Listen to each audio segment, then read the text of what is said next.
నేను నన్ను ఈ ఉమ్మడి కోవూరు అభ్యర్థిగా నారా చంద్రబాబు నాయుడు గారు నాకు ఇచ్చిన ఈ అవకాశాన్ని ధన్యవాదాలు తెలుపుకుంటున్నాను. నేను మీ ముందుకు నన్ను ఆశీర్వదించమని చెప్పి కోవూరు ప్రజల ముందుకు మీ ఆడపడుచుగా మీ ముందుకు వస్తున్నాను. నేను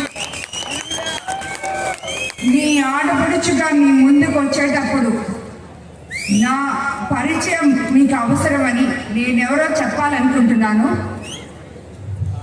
నేను యాక్చువల్గా మా తల్లిదండ్రులది చిత్తూరు జిల్లా. నా చదువు అంతా తిరుపతిలో జరిగింది. అక్కడి నుంచి నేను నెల్లూరు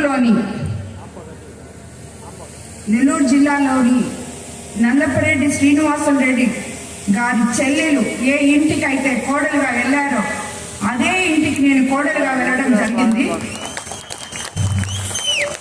అంటే నేను సోమిరెడ్డి చంద్రమోహన్ రెడ్డి తమ్ముడు హర్షవర్ధన్ రెడ్డిని వివాహం ఆడడం జరిగింది.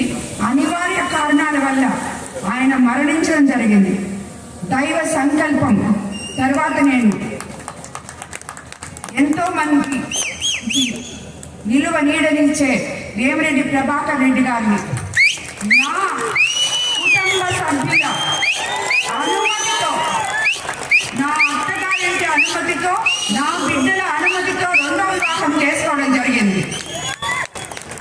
నేను మీ ఆడపడుచుగా మీ బిడ్డగా మీ దగ్గరకు వస్తున్నాను కాబట్టి నేనెవరో మీకు పరిచయం చేసుకునే బాధ్యత నాకుంది కాబట్టి నేను ఈ విషయం మీకు పరిచయం చేసుకుంటున్నాను. నేను కోవూరు అభ్యర్థిగా మీ ముందుకు వచ్చి నన్ను ఆశీర్వదించమని అడుగుతున్నాను.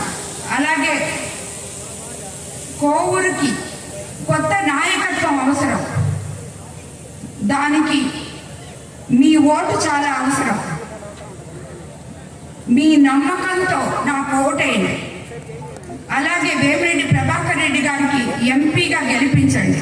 మేము ప్రజా సేవ కోసమే రాజకీయాల్లోకి వచ్చాము. డబ్బు సంపాదించడానికి రాజకీయాల్లోకి రాలేదు.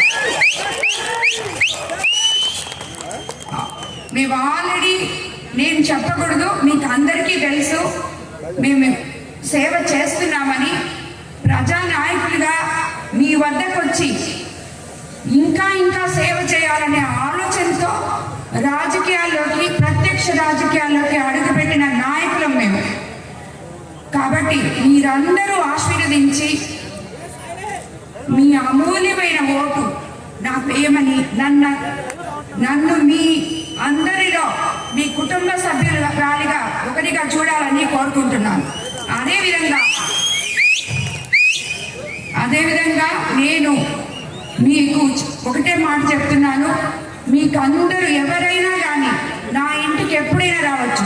మీకు ఎటువంటి సమస్యలున్నా నా ఇంటికి రావచ్చు. నేను అందుబాటులో ఉండను అనే విషయాన్ని వదిలేసేయండి. మీరు ఎల్లవేళ్ళ నా దగ్గరికి రావచ్చు, మీ సమస్యలు తెలుపుకోవచ్చు.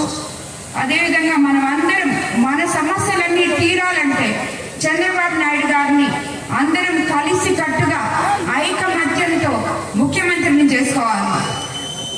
కాబట్టి నేను మరొకసారి చెప్తున్నాను, ఎప్పుడు చెప్పేలాగే నాకు మీ అందరి ఆశీర్వచనం కావాలి. దానికి నేను మీకు అవినీతి రహిత, వివాద రహిత కోవూరు నియోజకవర్గాన్ని మీకు కోవూరు ప్రజలకు అంకితం చేస్తానని మరోసారి చెప్తున్నాను. నమస్కారం.